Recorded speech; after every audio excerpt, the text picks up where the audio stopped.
Hey, what's happening? Hey, not much. Thanks so much for joining me. Oh, my pleasure. Thanks for having me. Yeah, that's cool. Is that your studio? Yeah, it's a home studio I got. Yeah. Oh, Yeah. fun. Yeah, Working on some new tunes right now? Yeah, always, right? Whenever I have a chance, that's the whole point. Yeah, having this place. Do you Absolutely. see me well? Do you want me to add more light or you see me okay? No, I can see you pretty well. Cool. Awesome. Cool, cool.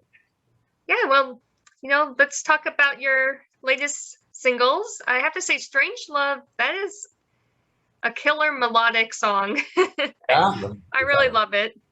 Awesome. Thank you. No, yeah, that song seems to be I'm not gonna call it pop rock, but it seems to be very radio friendly, and people kind of love it. It's odd because it's modern, but it has a little bit of like a late 70s kind of I don't know rhythm to it or early 80s. So yeah, no, it's definitely a fun song to play too. We love playing that song. Awesome. And are you guys planning to make a music video for that song or not?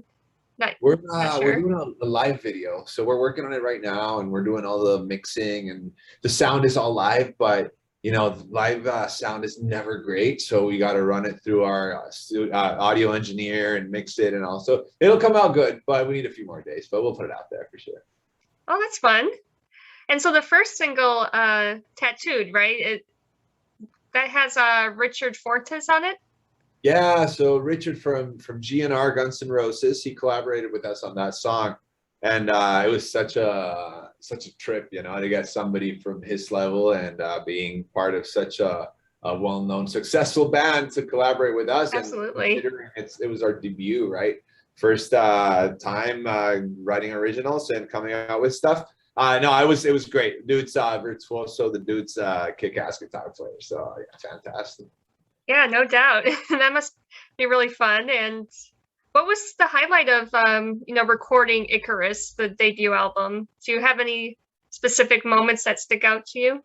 Yeah, no, the whole thing like that I have from the whole recording process was really how involved everybody was. We used four different studios for Icarus.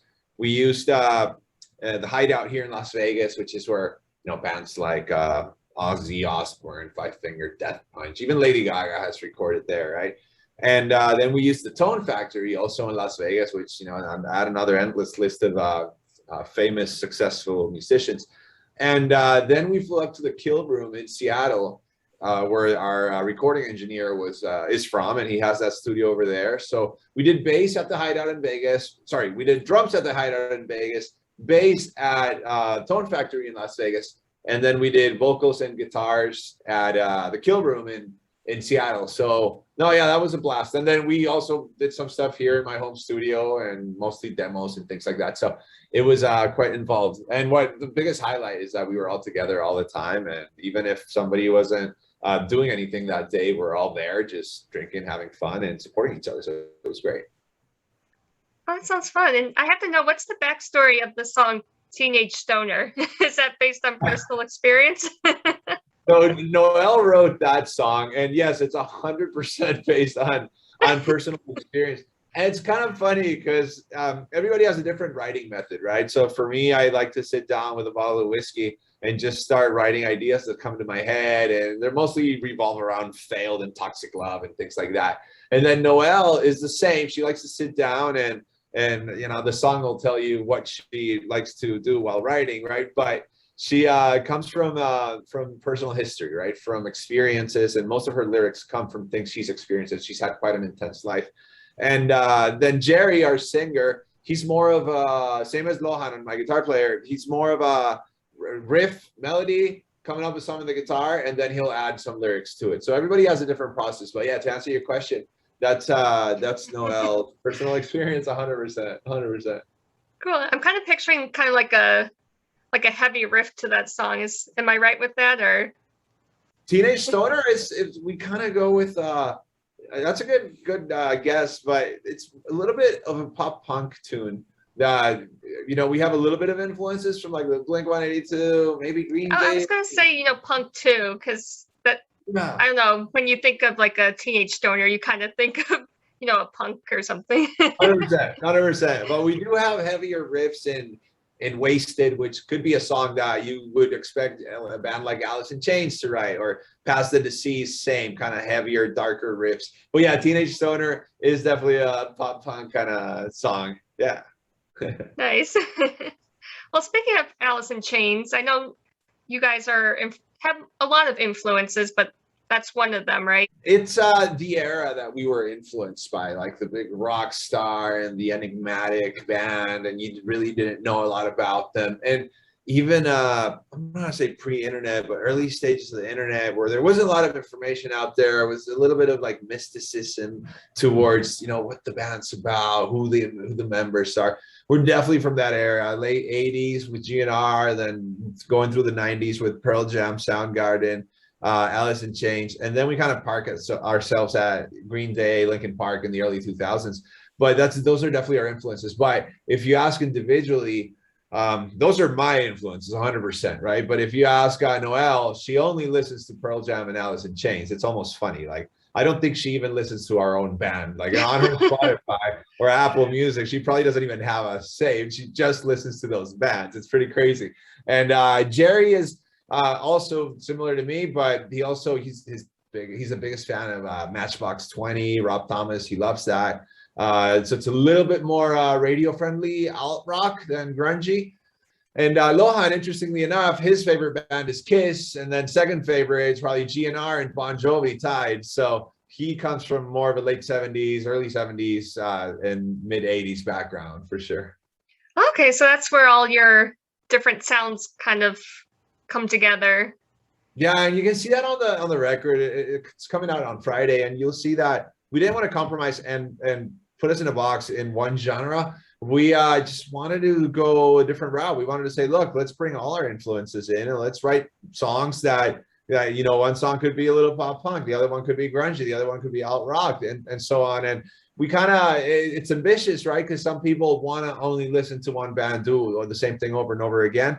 But for us, it was a little bit more about let's have different things out there. Let's make it a little bit varied, and let's see, you know, who it resonates with and who it doesn't. So yeah, that was kind of the thinking behind it. That's good. Yeah, actually, for me personally, I like when a band kind of has an eclectic mix on the album, because you don't want to hear the same song over and over again with just different lyrics, you know? Right. It's Yeah. almost like, it kind of like gives me the idea that our first album is like our greatest hits. It kind of, you know, got from different things because it's such a variety. But no, yeah, it's, you know, the two releases that we've done, Tattooed and Strange Love, have been received by, you know, the public really well, and people seem to like it, and it's catching on. So we're super stoked. Well, that's awesome.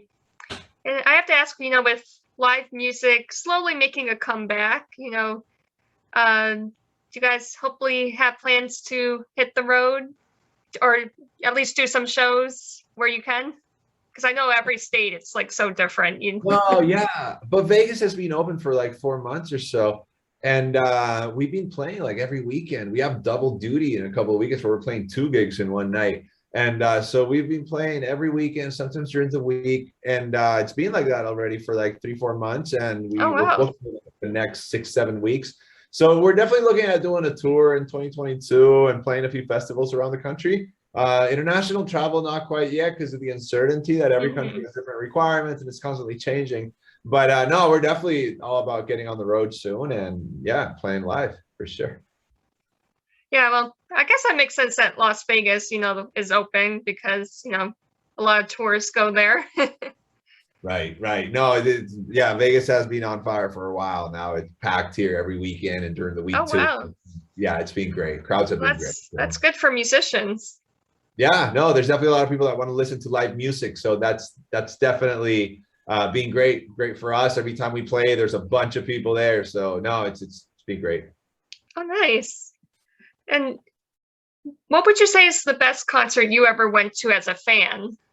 Oh, that's a really good question. I gotta say, I'm torn. So we just went to Bottle Rock to see GNR. And wow. It was we were literally against the rail. We had the best spot in the house. It was nuts. It wasn't easy to make our way through, but we stood there for a while and literally had, you know, Slash and Axl and Duff like 5 feet away from us. Oh, so wow, that's awesome.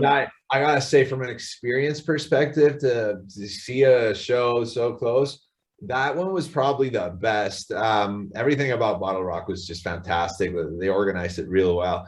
So probably that one. But I'm a big Guns N' Roses fan. I've seen them quite a bit. So I'll go with that one. Yeah, that was probably the one.